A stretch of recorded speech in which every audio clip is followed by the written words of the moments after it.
last time I checked.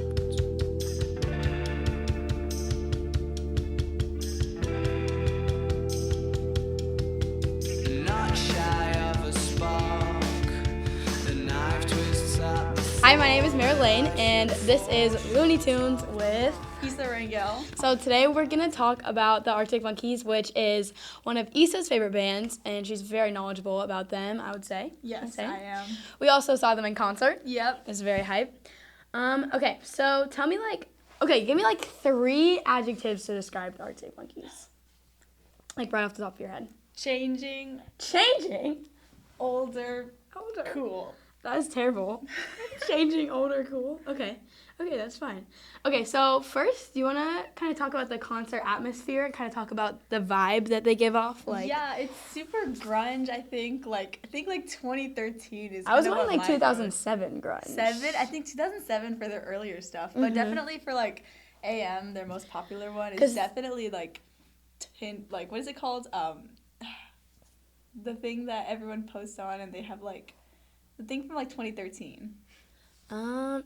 Tumblr. I think Tumblr, Okay. leather jackets, people over editing pictures. Yes. And then the 2007 grunge, they did release Favorite Worst Nightmare, which is one of their most popular albums in 2007. So I think that's where some of that comes from. So now let's talk about their top 5 songs on Spotify, which is I Wanna Be Yours, 505, Why'd You Only Call Me When You're High, Do I Wanna Know, and Are You Mine? So I'm going to start off and say I hate I Wanna Be Yours. I completely agree. It's so bad. It's overplayed. It's terrible. It doesn't properly display them as a band. I don't think so. Pull them up on Spotify and you're like, I want to try this band out, and this is the first song that you listen to, I think you're going to be disappointed. That is most of their albums sound nothing like that, I think. Yeah. 505 is great. 505 is great. I think 505 is one of the songs that, I think defines them. It kind of sweeps TikTok, too. Yeah, it did. 505 is really TikTok popular. Yes. So I think that if I was going to be like, oh, do you know Arctic Monkeys? And someone was like, no, I'd be like, I think you do, and I'd play it. Yeah, you play the chorus of 505, and you immediately get oh. You're like, okay, yeah. And then Why'd You Only Call Me When You're High? I like that song. I think that one is valid to be one of the most popular. I think it shows his really vocals good. off. Yeah. It hits some of the notes, No, yeah. Do I Want to Know? Guitar riff in the beginning is so good. I love it so much. That's your favorite, so you're biased. Very biased. I think that's one of the best ones on AM anyways. Definitely. And then Are You Mine? I think Are You Mine is great. I think it's pretty good. In concert. I like the chorus. I did like it in concert. Yeah, I did like it in concert. Closing, that's really good. I will say my favorite song that we saw in concert was 505 because they dropped a giant disco ball out of the ceiling. The mirror ball. And it's fun. They have a song called There Better Be a Mirror Ball, and so they drops played at it the end with of Better Be a Mirror Ball, and then they play 505, and it's crazy. Okay, so Issa, what are your top 3 favorite songs by the Arctic Monkeys? My top 3 favorite are She's Thunderstorms, Number 1 Party Anthem, and A Certain Romance. She's Thunderstorms is from their album Suck It and See from 2011. Okay. And that's definitely one of the most mellow albums that they have. Really? Definitely super mellow. It's a lot of hit or miss on that album. Some of the songs, like She's Thunderstorms, are literally... Who the Monkeys is the best song on the entire album. Some of the songs are so good, and then some of them are just what is going on? But it's super, super mellow, I Mellow? think. Okay. And then Number 1 Party Anthem is mellow. From That's AM. sad. It is a bit sad. It is a bit sad. You okay? What? Yeah. Issa? Okay. Number 1 Party Anthem is from AM. I meant that one's sad. Oh, you think Number 1 Party Anthem is sad? Yeah. Oh, I think all of these are sad. Yeah, and then A Certain Romance is sad. A Certain Romance is so nostalgic. There's a lot of, I think if you ask, a lot of, die-hard Arctic Monkey fans, what is their best song? Everyone is going to say A Certain Romance. Would you consider yourself die-hard? I would consider myself so die-hard. Are you kidding? Okay, sure. My top 3 favorite is Do I Want to Know? Literally just because of the opening rip to the song, it just, sends, chills. We can insert a clip of the song. Act like we're good.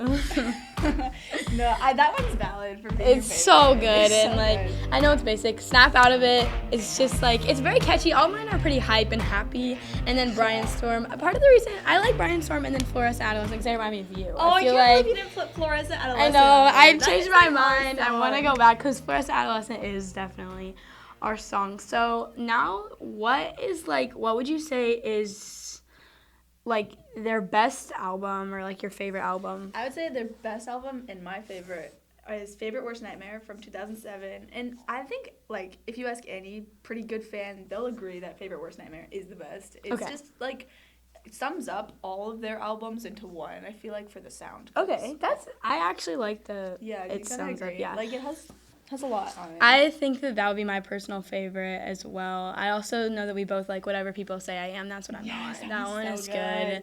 I did buy you a record for that one, so, you know, we like that one a lot. And then I think that their worst album is The Car. I don't really like it. I think, is 4 out of 5 on that album? No, 4 out of 5 is on Tranquility Base Hotel and Casino. Oh, I get those confused. The Car is the most recent. It's definitely the most different, I would say. I think Tranquility Base. Yeah, so my least favorite album is The Car. I think a lot of fans would agree with that because it has a couple like really good ones, like Body Paint. I think is so good. We like Body Paint. But there's a lot like Perfect Sense that is just kind of a little bit more mid. Okay, so now I think we're going to get into where Issa's really going to be influential on this because we're going to talk about more of the, like, unknown, kind of hidden, cool, fun facts about the band. So we're going to talk about Miles Kane, do you want to go ahead? You got it. So in 2008, Alex Turner and Miles Kane got with Domino Records, and they wanted to create like an album or like release something. And so Domino Records was really successful at the time, so they let them kind of do whatever they wanted. And initially they were just messing around, but then they released The Age of the Understatement in 2008, which is their first album of The Last Shadow Puppets, and it is fantastic. So hold on, let's talk about what is The Last Shadow Puppets. It's a super group between Miles Kane and Alex Turner, just something so that they kind of do on the side. Something to, like, compare it to would be how, like, after Kurt Cobain died in Nirvana, they kind of formed Foo Fighters a little bit. A little bit. Like, just how it's kind of... no one died, but it's kind of like a band coming from another band-ish. Yeah. Like, there's some similarities there for sure, I would say. Yeah, so Alex Turner, he has The Last Shadow Puppets and Arctic Monkeys, and then The Last Shadow Puppets made another album in 2016 called Everything You've Come to Expect, which is also phenomenal. And those are 8 years apart. So we're hoping in 2024, 8 years after 2016, that we're going to get the third The Last Shadow Puppet album, and I'm very optimistic. Okay. So just to clarify, The Last Shadow Puppets is just another band of the lead singer of the Arctic Monkeys. Right. Okay, so now we're going to go a little bit more in depth on the albums. So do you want to just start with Whatever People Say I Am, That's What I'm Not? So that was their first album, released in 2006. So this one, they kind of came out of nowhere. This is like them. Alex Turner, I think, is either 17, 18. 17? He was really young. Yeah, this is a long time ago. So in 2 years, I'm expecting an album from you. Yeah, basically in 2 years, you're going to see me with Alex Turner. Yes. Okay, so Whatever People Say I Am, That's What I'm Not. So what's special about this album? What do you like? Why did it appeal? Upbeat, very rock, grunge. Definitely their most, like, hardcore, if you're thinking rock. And it's just really fantastic. There's not a single skip on this album. Not a single Lots of nostalgia.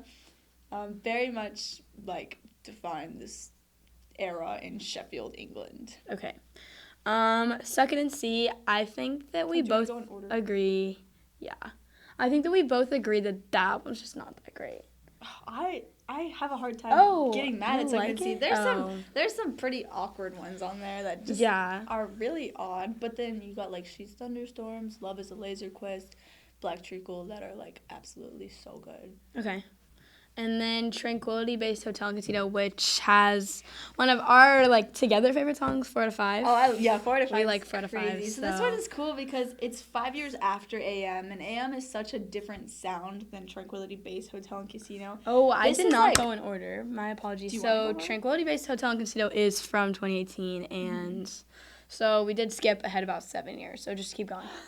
Okay, so this is 5 years after AM came out, and everyone literally loved AM. Like, AM was one of their most popular albums. And this Tranquility sounds so different than AM. Like, obviously, it's 5 years later, and he released Everything You've Come to Expect. Did his voice change? His voice is totally different. Really? You can hear it. Wow. And it's definitely, like, futuristic, outer space. Like, he's very, like... He's feeling very, like, outer spacey. If you listen to it, it sounds like you're in a galaxy. Okay. It's super cool, and it's totally different than AM. So what's the song that you recommend off Tranquility Base Hotel and Casino? Golden Trunks is extremely underrated, and I think Why would you say Golden Trunks wrong? Oh, no, I was going to say a different one. Oh, what were you going to say? The world's first ever monster truck front flip, but it's hard to say. It's like a The world's first ever monster truck front flip. it's a tongue twister. I have a hard time saying it, but no, listen to Golden Trunks and you will be. And the world's first ever monster truck front flip. Okay, so Humbug I don't like. Oh, Humbug is Skipped. crazy. I love Humbug. Humbug is like known for being like one of the most different changes. It's so in out their of pocket. sound. and It is their out of stuff. pocket. Okay, Humbug song that you recommend. I personally don't listen to Humbug. I cannot say anything knowledgeable about I think Humbug. Cornerstone is one of their best Oh, songs Cornerstone? of all time. Cornerstone, Okay, so- Crying Lightning, Potion Approaching. Okay, I You're actually missing all the like hits, you know. Crying Lightning.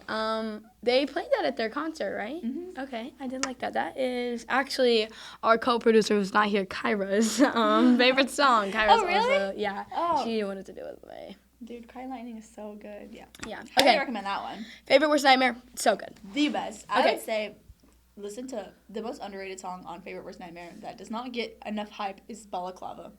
Have you listened to it? It's so yes, good. I like that one. Okay, AM. I think favorite worst nightmare. What we would say is it's just a phenomenal album. Like start with that one if you're going to listen to Arctic Monkeys. Oh, yeah, I would Either for that sure or start with that AM. one. I think AM's more grungy, but they're both pretty rock. Yeah, they're both. I Okay. think Favorite Worst Nightmare. If I were to like recommend Arctic Monkeys, I would tell them to listen to that album. Me too.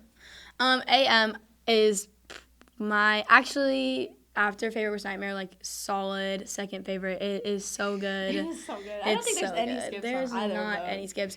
Arabella Arabella. is so good. Knee socks very good. The only one that I occasionally skip, I think, is Mad Sounds. Okay. It's a little too mellow, I think.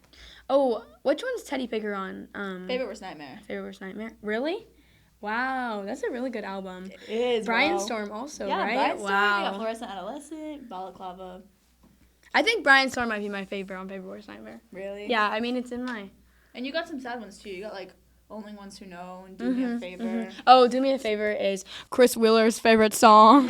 Shout out to Chris. He also likes Cornerstone. Okay, The Car. The Car, I mean, I have a hard time hating on The Car because they're on tour for it right now. And I think a lot of the They're on songs- tour for The Car, and they just played all of their other stuff. Yeah. You know, I guess Lana's on tour for Tunnel Under Ocean Boulevard. right, and she doesn't. Which, in a future episode, look out for Marilyn and Luke Kloster take on Lana Del Rey. No, but The Car is just, it's so different. So a lot of the older fans who are used to the older sounds just don't like it. So what's the song you'd recommend off The Car? Is that There Better Be an An Airball? underrated No, song that's... on The Car, I think, is Hello You. Okay. Hello You. And I would say a lot of the songs on The Car sound so much better live than they do if you're just Okay. playing them on your phone. So what was your favorite one that they played live? Oh, definitely Sculptures of Anything Goes. Oh, That one, the yes, opening they- song is They should have opened with crazy. Do I Want to Know, but it's But fine. Hello You is totally underrated. Would recommend. All right, so I think that pretty much wraps up everything that we wanted to talk about. We can go back, hit one more time. We talked about their top 5 songs. We talked about our 3 favorite songs. We discussed their albums, best songs on the albums. We talked about some other associated artists, such as Miles Kane, and we touched on The Last Shadow Puppets. What song would you recommend from The Last Shadow Puppets? Ooh, I would say Sweet Dreams Tennessee is the greatest song of all time. All right, and now let's close out with Arctic Monkeys' obviously best song, Do I Want to Know. Bye, everyone.